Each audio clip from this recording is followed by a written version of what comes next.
Today on Moviewallas, we talk about A Quiet Place, Day 1, and Fly Me to the Moon.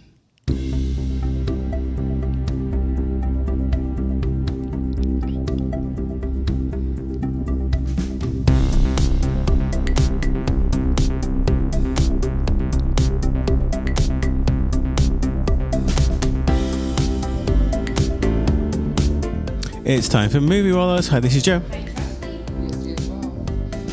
Sorry, I didn't have your mics turned on. It's time for Moviewallas. Hi, this is Joe. Hi, it's Rashmi. And ESD as well. Moviewallas is your weekly dose of film reviews, movie news, and general banter in theatres, on DVD, online streaming, or in the back of an airplane. If you love the movies, this show is for you. Woo! That was a gaffe right from the beginning of the podcast. Oh. Downhill from here, I'm afraid. Oh. Because you've had some sugar now. It is. I had some matcha, some sugar, but it's a lot of things to juggle. I'm trying to film the podcast. I'm trying to do the intro music. I'm trying to adjust the volume, and I was not paying attention because my computer. Did you want us to bring our little violin out, or are you just venting? Or it would be good to get some help round here, you two. Well, you didn't ask for it. No, I didn't ask for it. No, sorry for that little gaffe at the beginning. It would help to podcast with my compatriots if I switched on their microphones, which I hadn't done. So, but that's because that could be a service. Some would say. I'm kind of excited to talk about both of these. My gosh, you are like movies today, having a sugar high. I know it's like one of these little langue de chat, which is Yasti's got a bowl of Japanese snacks, which is delicious, all sweet things. In fact, I said that wrong. In fact, sorry to anyone French out there, I just swore. This is actually langue de chat.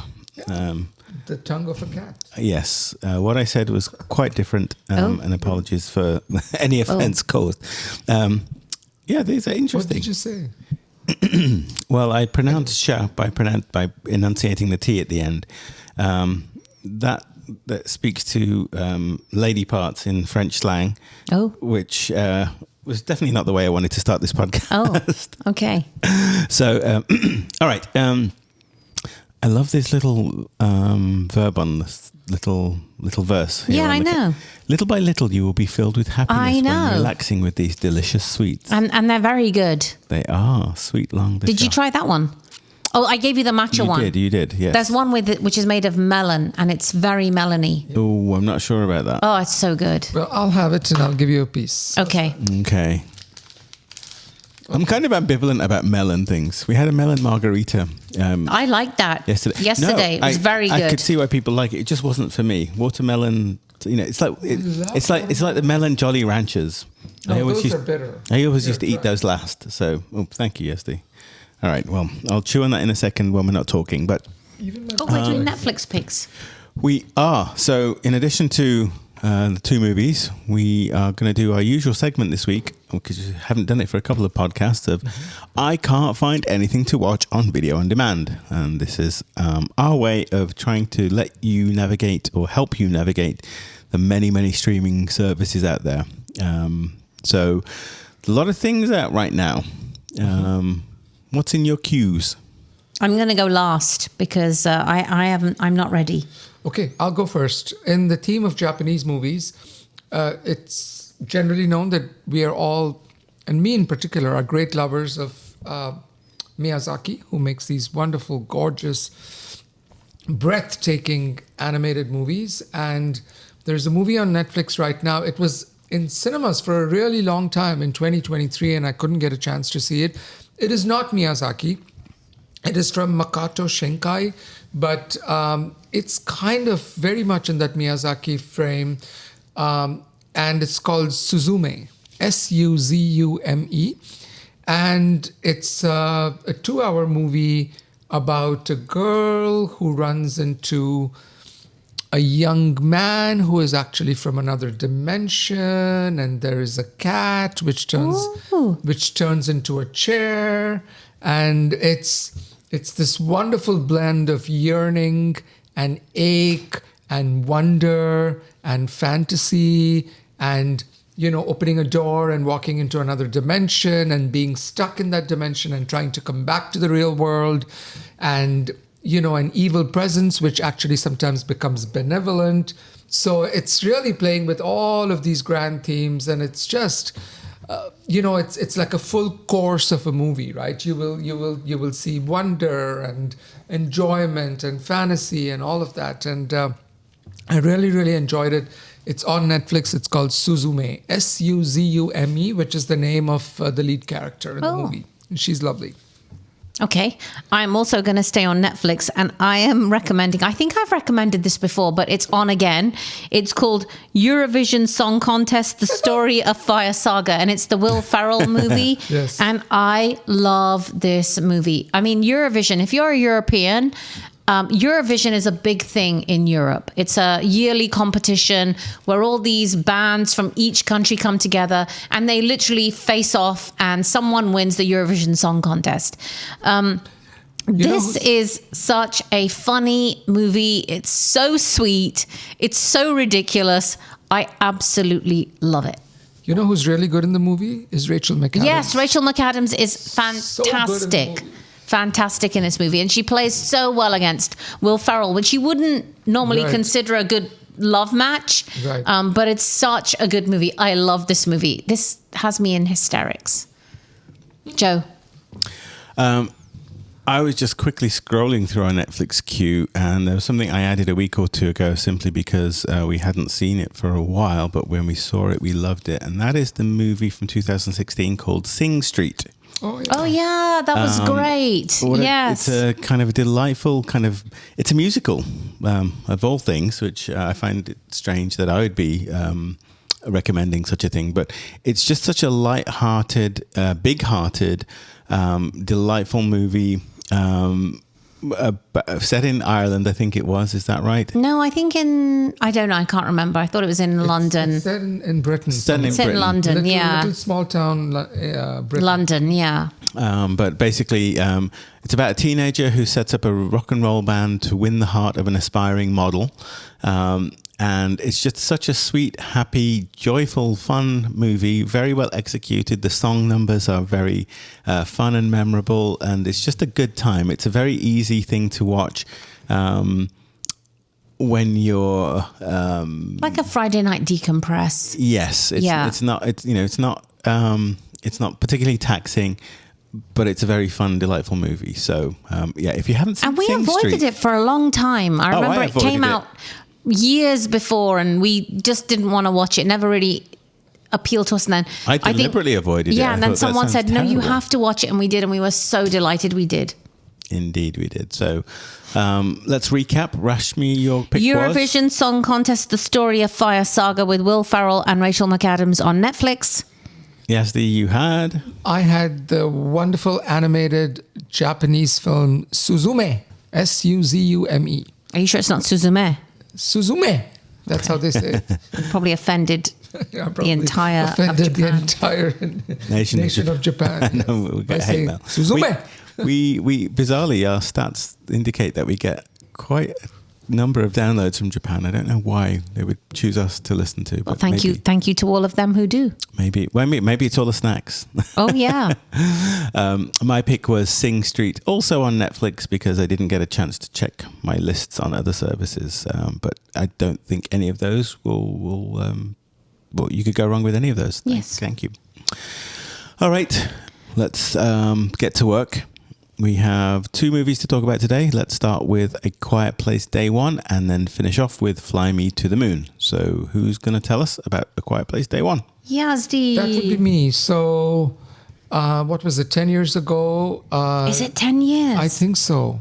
My gosh. Yeah, so John Krasinski, who was known at that time as a big-time actor, most famous for his role in the American version of The Office, came out with a little-known movie that nobody had heard of, that he had written and directed, and it starred his wife, Emily Blunt. It was called A Quiet Place, and that movie pretty much took the cinema world by storm when it opened. It was a huge success, and it was based on the simple premise of a future world which has been overtaken by just mean, all-consuming aliens who are blind, but they thrill but they hunt by way of sound. Like if you make a sound, if you make any sound, they come and get you.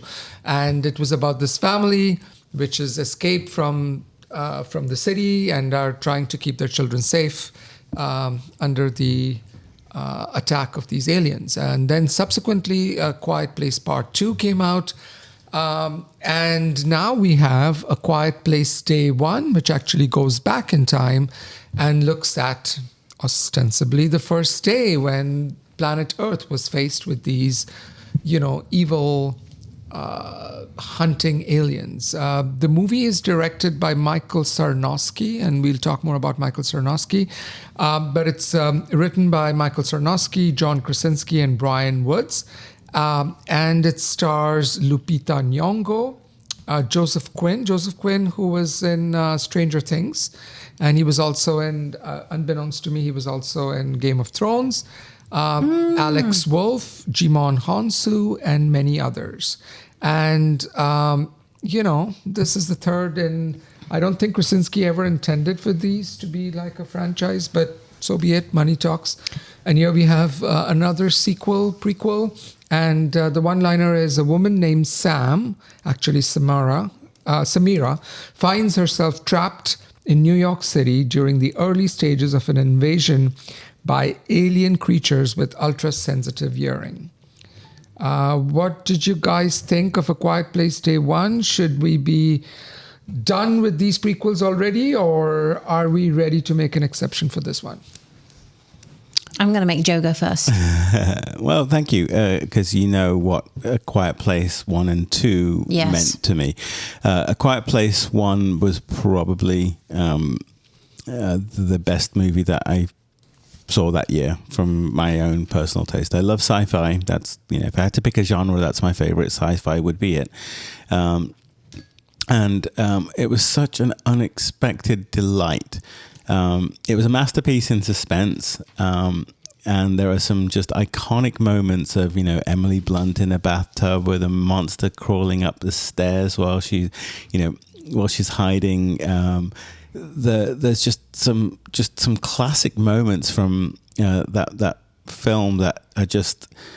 It was so, like you say, yes, it burst onto the scene with quite an announcement, and the sequel managed to do the thing that sequels rarely do, which is it managed to improve upon the formula. I guess it wasn't quite as well received, but it was certainly as well accomplished a movie as the first one. So there's a part 3 that has to come because part 2 ended on a cliffhanger. So I was a little disappointed when Day 1 was announced. It feels like a franchise extension. And I was even more disappointed when I found out that Krasinski, who directed the first 2 movies, was not at the helm of this one. He clearly had input into the story because this is the universe that he created, but this was not his movie. Unfortunately, my fears were realized, and not in a good way. This is an okay movie in the sense of, it tells a story. It tells the story of Day 1. We now know what happened when the planet got invaded by these monsters. But it was far too reliant on jump scares. One of the beautiful things of the Quiet Place movies was there were jump scares because, these creatures can pop out from nowhere. But it was more about the tension that is created when a noise gets made and there's a space that exists which is when you face instant death or not. This movie was more about things that go boo. And there was lots of that. And yes, they were genuinely effective scares. I think, Rashmi, you almost pulled my arm off. I did, yeah, 3 times. But it's nowhere near as accomplished. And I think the disappointing aspect of this is, look, okay, we don't have to explore this in the same way, right? This is an invasion movie, not necessarily a survival movie. But it just felt so formulaic and clunky. I couldn't latch on to care enough about the characters. There just wasn't. It just, it didn't even resolve satisfactorily with any kind of an Easter egg that would have tied it to the other 2 movies, which I think is a kind of missed opportunity. So yeah, overall it's fine. it's a summer movie. It has aliens. It has scares. It's a popcorn flick, but nothing like the special nature of the first two movies. What Joe said. Really entertaining and effective, I think, at creating that uneasy feeling right from the outset. So much so that I found myself not even wanting to be there. But like you said, Joe, it relies too heavily on jump scares. This is called Day One, right? I was hoping... So the genius of A Quiet Place and A Quiet Place 2 was that we find ourselves in a universe where something's already happened in the past, and now those are survival movies, right? So we weren't necessarily concerned about how this happened. This is called Day One, so there is a responsibility on the filmmaker to tell us why this even happened.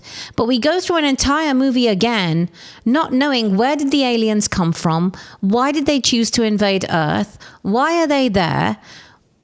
Just, it's so strange to me that there are these weird kind of aliens that don't seem to have intelligence other than they kill what they hear, and they could come from another planet. Like, it makes zero sense to me. What I did like about the movie, though, is that it does pull into question, and the main character has a contrivance that they are dying from cancer, right? The Lupita Nyong'o character is a cancer patient, terminal cancer, very close to the end of her life. And so I think it pulls into play this very interesting question about, if you know you're going to die, would you react differently than if you knew that you had to survive in some ways? So I do like that juxtaposition that it created. But it came off feeling like a contrivance as opposed to something that had something we could explore. And I think it's called A Quiet Place. The movie's certainly not quiet. It's very unquiet. But again, I do like the fact that it's saying, if you are in a city like New York, which is probably one of the noisiest places on Earth, how would you survive from these aliens who are, going to kill you if you make a noise? Sound, yeah. So I like that. But again, I don't understand the point of it. It's disappointing, again, because it's called Day One, and I wanted some explanation. Yazdi. So I disagree with both of you. Oh, I actually think this might, and I love the first one. Second one also I like. I think this might actually be the better of all three. Really? I do, because I think it's in the story of one person that you reflect the universal, and I think. The first two movies are about his entire family and about him and his wife and the kids and all of that. So I think the focus is, and I love those movies. That's fine. I really liked the fact that in this movie, the entire movie actually doesn't care about the aliens at all. And it's all about this Lupita Nyong'o character. And it's her journey from the beginning through the end. And so I appreciated how claustrophobic it is, because outside of what's happening to her, we don't know anything, right? Everything that we're seeing is what's happening to her. And the movie kind of reminded me of that Lars von Trier movie, Melancholia, which was with Kirsten brilliant Dunst, movie. about, the world is going to come to an end. Yes. And the Kirsten Dunst character is one who suffers from aching, severe depression. And for her, it's the end of the world every day because she's so depressed. And it's the same situation here with the Lupita Nyong'o character, because for her, she's going to die in a few days anyways, or maybe a few weeks at the most, right? She's in hospice care, so she's very terminally ill. And what's your responsibility if you're going to die anyways, to kind of deal with these creatures which are just, randomly killing? What I don't know about this script is whether John Krasinski has a credit only because he wrote the first two movies, and that's why he gets a credit, or if he was actively involved in writing this particular script. So I'm going to try and find that out. But it's written and directed by Michael Sarnowski, who previously made only one other movie, which was the movie Pig. Oh yeah, I saw that. Nicolas Cage. Yeah. Do you remember that movie where he's this? I have not seen it. It was about 2 or 3 years ago. And he's a recluse who lives in the woods, and his favorite possession is this pig, which is he uses to hunt, to sniff out truffles, and then somebody kills his pig, and somebody kidnaps his pig, and then it becomes this gangster movie of him trying to recover his pig. So it was a very strange, odd movie, and I see that kind of oddness here as well, in that this movie is very interested in animals, and Lupita Nyong'o has a cat, and that cat gets as much screen presence as Lupita Nyong'o herself. And I think anybody who's had a pet, I think for me it really resonated. And I'm not a cat person, I'm a dog person, but even then it really resonated for me, because there are certain decisions she has to make at the end which really kind of even brought a tear to my eye, because I was like, oh, what kind of sacrifice would you have to make about your own pet, when it comes to bad times? So for me, the movie really worked because it didn't matter if there were aliens, or if it was a flood, or if it was a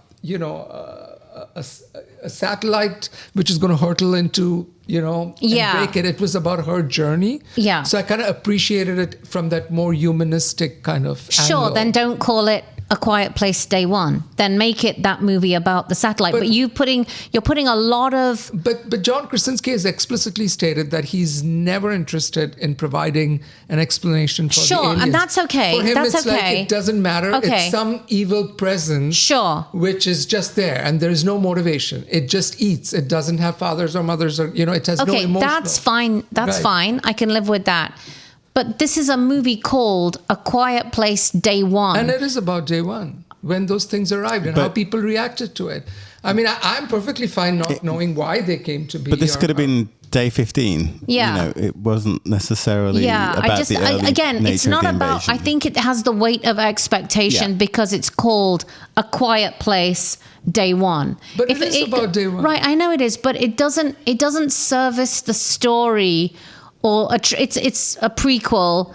It doesn't act like it's a prequel to me. It doesn't have to be. It doesn't have to be day one. It's the same creatures, right? And people escaped from New York City and got into the woods, which is how his story began. People got on ships and got into the ship, which is where the original movie began. And that's why Jimon Hansu is there, right? But I think the point you're making, Esty, is that.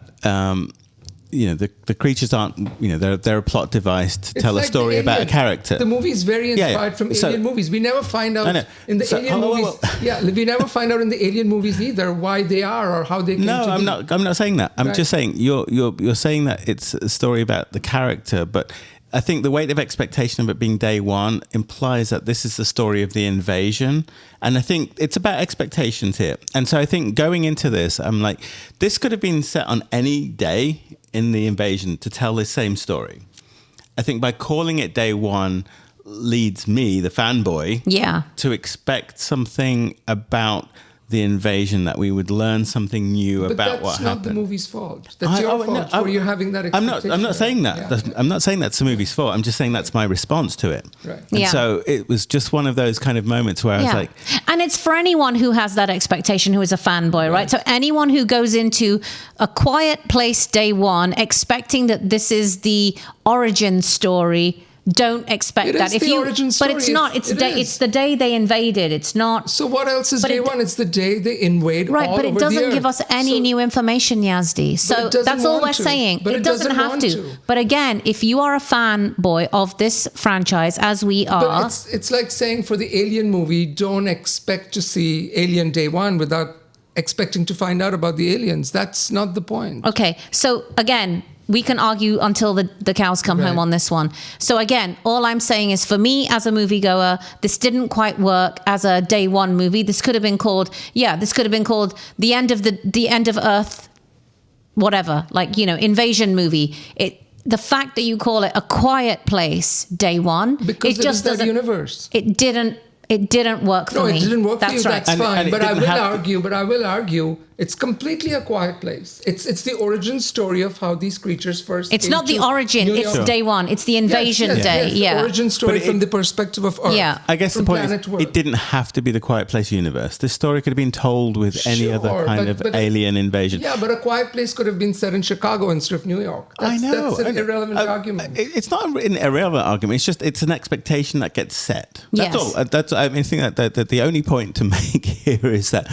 So you would have preferred if it was about multiple characters in Chicago. No. And in I would have India preferred and in if it. China? No. I would have preferred if it gave us some more insight into the happenings of the first two movies. It's not linked to them at all, other than the alien. The But I alien think- is the common thing, exactly. Yeah. And so I feel like there was a missed. Also, you want a connection to the Krasinski family. Yeah. Otherwise, why not? Not just to the do- family, but to the universe, other than the alien itself. That is, the alien is the universe. It is set on planet Earth. Anyhow, the same we're not going to universe. resolve this. Yeah, we're not going to resolve this. So exactly. Point is, it's expectations, right? We went in with different expectations because it felt very linked to the you know, it's billed as a prequel, and other than there's like these things that move around and kill people, it didn't really need to be. It didn't tie back to the story that we knew, because there's a part 3 that's coming, right? We know that there's part 2 of Quiet Place definitely ends with an Easter egg which suggests that there's now a way to actually defeat these Right. monsters. I right? didn't know there was a part 3 coming. It's set up. It's set up that way. Whether they'll make it or not, we'll see.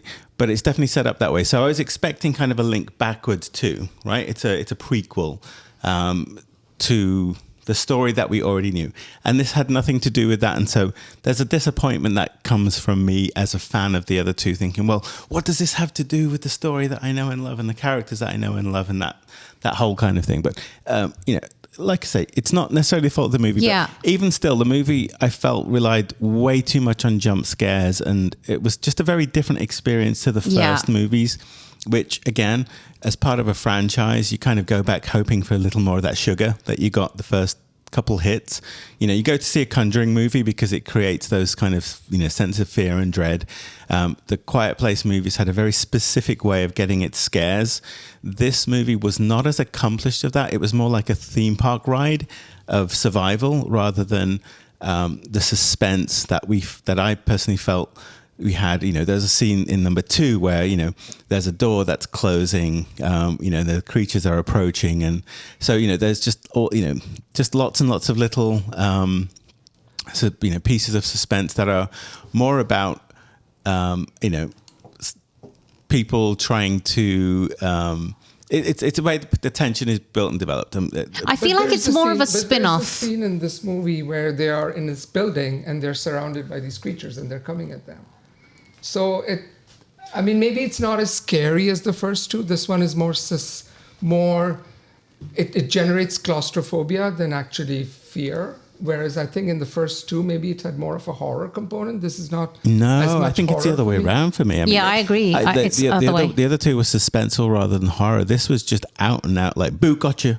You know, there was too many moments. I literally ripped off your arm, I think, 3 Well, times. I It was thought- ridiculous. I just I've never thought done that. It was done with the audio. And I was like, oh, that's kind of a cheap scare. You know, that's not, like I say, you know, the big memory from the first movie is Emily Blunt, you know, in the movie, in the bathtub with this creature coming up that can't see her but can hear her, and her like being frightened and quiet Because she's having a trying baby, yeah. Because she's trying to survive. Like, that's just such an incredible moment in movies that this movie never quite reached the heights of for me. Agree. That said, you know, I can see it's reviewed very well, and so, you know, I'm not trying to say that my opinion is the definitive one here. I mean, it's just, you know, that's how. Yeah, and I think the other That's where piece I that got to with didn't this. work for me is I couldn't understand where we were at any given time. And there's one scene where I think is it Quinn? What's his name? John Quinn? Joseph Quinn walks into like an area where the eggs are being laid by the alien, right? It almost alludes to the fact that he's found the mother, The nest. And it's very, right? very influenced by Alien. Yeah, but then we don't do anything with that. We never see that again. He escapes from there, and it's like, okay, well, what happened to that? So again, it didn't. I do like the Lupita Nyong'o journey. I think that's the thing that's done best. And I think the other thing it does really well is it knows to be efficient. It's just over 90 minutes in running time, which I think is really good. But yeah, just again, disappointing for me. I can sum this one up. Yeah, overall, a little bit disappointing. I don't want to make a song and dance of this. I'll be quiet. I'm going to give this a 6 out of 10. Yeah, this was a fairground ride, a theme park ride of a movie Yeah. for me. I mean, I think, it's fun in the moment. I'm not going to say I hated this movie, even though I feel like I've beaten up all over it, and I simply haven't. But it just didn't stand up to the expectations that the franchise before it has laid out. And that's simply because the two movies are two of my favorite movies of the last decade. And both 1 and 2, really worked very well for me. This one didn't hold up to the expectation that's been built from the franchise. So, yeah. I'm going to give it a 7. Yeah. Yeah, Yes, it's an 8 out of 10 for me. And I like it as much. And in many ways, I like it, like I said at the outset, even more than the first two. And I love the first two because for me, it was a very emotional experience because I was, and maybe it's as simple as a fact as nobody so far in any of these movies has been as good an actor as Lupita Nyong'o is. And I think I just bought her journey. I mean, her face is just like an amazement. And I kind of was with her on that journey. And it was in the last like 15, 20 minutes, it was very emotional for me. And I kind of, liked the way it ended. There was a very clear, arc that had kind of followed. And I like that it's just seeing these events as it's happening through the eye of one person. So I really appreciate. I mean, my only complaint about the movie is that there are some contrivances related to the cat, which got to be very annoying. Agree. And I was like, this cat is actually killing more people than than like being, what an irresponsible cat. and I'm actually surprised the cat never once meows in the movie because that would be No, it the end of does. It does because it does it. Yeah, no, that's it drops things. It kind of things fall off as a result of the cat. But anyway. So I really like this movie. I like the turn that they've taken, and I actually wish that John Krasinski made the movie. So he had a choice between making this movie and making If. And he made the movie If instead, which I saw in the theater, and I kind of cried, but I just felt really kind of... cried for shame or... No, it's very manipulative. It's about a father who's dying, and it's like, come on, don't do that. Like, dying parents is a cheap trick. So anyway, it's kind of schmaltzy. It works. It's very good schmaltz, but it works, and it's still in the theaters. It's doing very well. But I wish actually he would have done this movie me too. Instead. Me too. But I'm actually happy to kind of... But anyway, it's a spoiler. But I'm happy to see where this kind of story leads as well. It's a different strand. We have a second thread, I guess, if they want to pursue it's that. like I said, for me, it feels like a spin-off as opposed to a prequel. Yeah. It's kind of like it's kind of like the Queen Charlotte to Bridgerton versus, Right, yeah. Prometheus to Alien. Yeah. I had to get Bridgerton in there again. Completely lost on me. Yeah. All right, moving along then. Movie number 2 this week is Fly Me to the Moon. Okay, so marketing maven Kelly Jones wreaks havoc on launch director Cole Davis's already difficult task. When the White House deems the mission too important to fail, Jones is directed to stage a fake moon landing as backup, which I think was called Project Artemis. Yes. And much has been made by conspiracy theorists about, was the moon landing real, blah, blah, blah. Okay, so this is directed by Greg Berlanti, and it's written by Keenan Flynn, Rose Gilroy, and Bill Kirstein. And it has an amazing cast, which includes... Scarlett Johansson, Channing Tatum, Ray Romano's here, Woody Harrelson, Jim Rash, a whole bunch of others. What did you guys think of this? Would you fly out and see this one, Yazdi? I don't want to be a killjoy. I you are a bit of a killjoy today. I think this movie is a crowd pleaser. So I think if you're the kind of person who likes middle of the road, fun time at the movie, which is going to make you smile and laugh and, and sweet little romance thrown in, and it's historical and it's about the heroes and people prevailing and, all of that good stuff, then this is the movie for you. So I like this movie. I didn't love it. And I think my biggest problem with the movie is that sometimes you can polish a thing to such a fine gleam that it no longer resembles the original object. So I think this movie is so polished to a ridiculous extent. Like their clothes look like everybody just pulled them off the racks, from Nordstrom and are wearing them. No, not a single character looks lived in. Everything looks like people are wearing like at a costume party. So it kind of, my recommendation to people is that if you want to see a movie about the first time people try to get on the moon, watch Damien Chazelle's First Man with Ryan Gosling. That is a very gritty, real, painful, sweat and tears movie about, the difficulty of getting, the first, man's first step on the moon. This was just too Disney-fied for me. It just felt fake and artificial to me the whole time. Very plastic. Joe? Because it was comedy. And I think the tone that they went for here. My very first question I came out here was, was there any grain of truth to this? Yeah. Because, I didn't actually know. I think the movie kind of plays it straight, even though it's kind of a rom-com type, vibe here. But I was genuinely like, was there such a plot?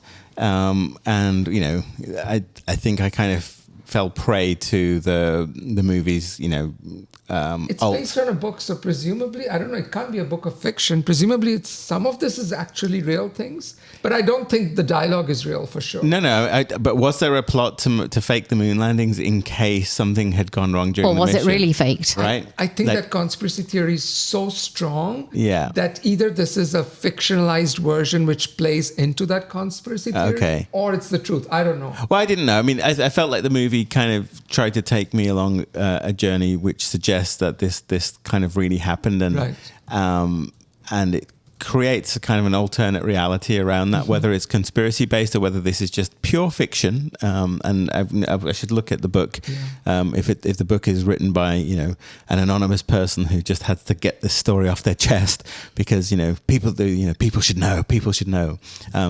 Nonetheless, look.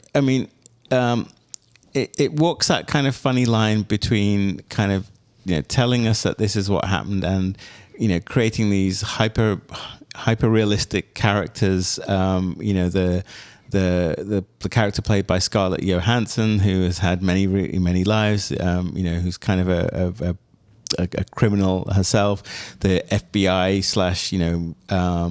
/ government black ops person by Woody Allen. And to its credit, it doesn't play... Woody Harrelson, not Woody Allen. Woody Harrelson, I think. Yeah, different Woody. Oh, did I say Woody Allen? Yeah. Oh, sorry about that. But look, put all of that aside, this was actually kind of a fun little romp. I enjoyed its running time. I think the dialogue was very funny and entertaining.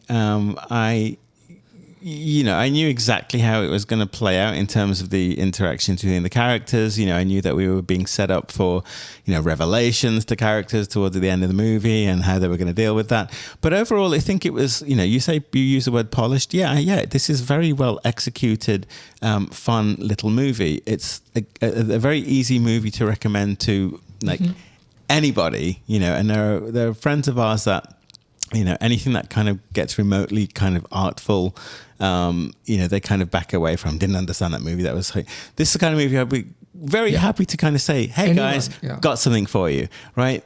Because it is enjoyable. And Channing Tatum's wonderful in this, ScarJo, all of the little characters around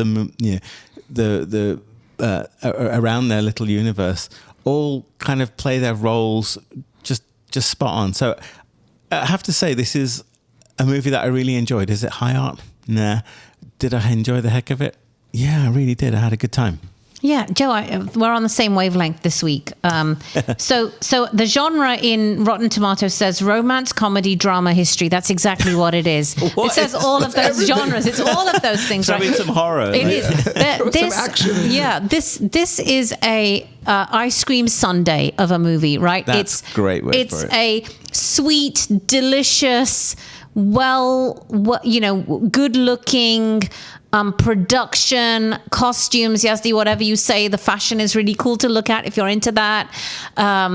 it's a fun romp. Joe, you stole my words. So I'm with you this week. Look, it's not high art. It's not, War and Peace. It doesn't tell us anything new that we didn't know, but it's just fun. If you want to go and watch this on a Friday evening after work, or like a Saturday evening movie, this is a great date night movie. Go and have some hamburgers and French fries and a milkshake afterwards, right? It's just highly calorific and empty. I love this movie. It's so fun. I love the Ray Romano character. It's got highs and lows, and it makes you it makes you smile. It makes you think. It makes you, if you're looking for something more deep, watch the documentary about the moon land. Apollo 11. Yeah, Apollo 11. Yeah, watch Hidden Figures. Hidden Figures has a bit more depth to it, right? It throws in something different around race and gender. This is just a fun frolic. It's a fun frolic. Yeah. Yes, you've done talking with us? Yeah, I think I feel we're... like you... I'm done talking. No, it's kind of... So I think it's based on a book which kind of reimagines what might have happened based on actual events, and it's clearly set around the launching. So I think it takes a lot of liberties with truth. A lot of liberties. I mean, the Scarlett Johansson looks like $1 million. Oh, right? she's a good actress. She's really good in this. But her character is just it's just like a device for saying one quip after the other, right? She's like, yes, aha, she's so smart and she's doing this, and it's like at some point you're like, is this real or is this a comic book? But it's fine. I think it's the middle of the middle. It's very broad. Yeah. The resolutions are very pat.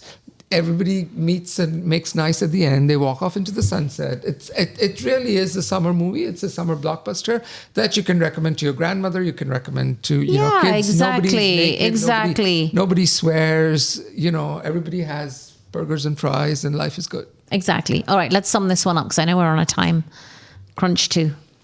All right. Yep. I'll go. There's actually no Rotten Tomatoes reviews yet. I guess it's still under embargo at the time of recording. So I'm going to stick my neck out and give it. I'm going to give it an 8 out of 10. And look, I mean, here's the thing. I don't want anyone to come away from this review thinking that this movie is like a critical piece of literature, movie literature that one has to kind of get behind. No, this is a fun time at the movies. It's harmless fun. It's it just works as kind of a very, very kind of disposable / forgettable comedy drama. I kind of hope that there's a grain of truth to this, because that would add a little bit more intrigue. I love the notion that they're kind of got tongue-in-cheek nod and wink to something that really happened somewhere, but I'm going to just take it as a fun piece of fiction. The name gives away its tone, right? It's fun. It's the Frank Sinatra song playing through my head. So fun. I liked it. Yes, Dee. Yeah, it's a piffle. It's great for the summer if you're looking for just a fun thing to do during the hot summer months and watch in the theater in nice air conditioning with beautiful actors doing funny things and turning their charm up to a 12 out of 10, and with great supporting actors, you could do no wrong. I just think it was a little too plastic for me, and the other thing which kind of bothered me is this whole moon landing being faked. There's a lot of conspiracy theories that the United States called in, Stanley Kubrick, and there's kind of a piece of dialogue there. So I hope this kind of movie doesn't play into those people who are furthering that conspiracy theory. But maybe I'm overthinking this. It's perfectly serviceable. We need more movies like this. It's kind of very old-fashioned in terms of how it is. They used to make a lot of those movies. 6.5 out of 10, which I'll bump up to 7. It's fun. I won't remember a single thing about it at the end of the year. I won't even remember one scene at the end of the year. Yeah, agree. I'm with a 7. I enjoyed this. It was fluffy and fun, and again, it was like an ice cream sundae. Very enjoyable in the moment, but then you regret it afterwards. Yeah, drink it with, watch it with a cocktail. It's fine. Yeah, and a cigarette. And Channing Tatum kind of comes and goes. I don't know what's going on with him, but I welcome him. He looked the same as he always looks, other than a little bit more gel in his hair. I was like, why does he get to wear a different wardrobe to everyone else who's in a white shirt and a black tie, saying. Right? Like, it's like, okay. But oh well, that's okay. The entire space station is wearing white, and he's the only one with the yellow sweater because he's the hero in the movie. So this is what I mean. Like, it's so Disney. And it's, the color, it's saturated. Very saturated, but it's clean, so fun. And look. ScarJo's, I love her. Trying to do her best I Marilyn love Monroe. Her husband's got a little cameo in it. Oh, is that right? Who's the husband? Yeah. Colin. Oh, I didn't know that. Yeah, Colin Joust. Joust. Yeah, Okay, Joust. Yeah. Excellent. Yeah, But why not? Yeah, I think the fun they had making it came. Yeah, they had exactly. All right. Then More fun than Lupita Nyong'o had carrying around that cat in A Quiet Place. Let's just say that. Ouch. All right, let's wrap up today. Thank you for listening, watching. Please watch our YouTube channel. Like and subscribe. We're not getting a whole lot of views there, so I should probably say this at the beginning of a podcast at some point in case people don't make it this far. So until next time, it's too many movies, too little time. A goodbye from me. And me. And me as well.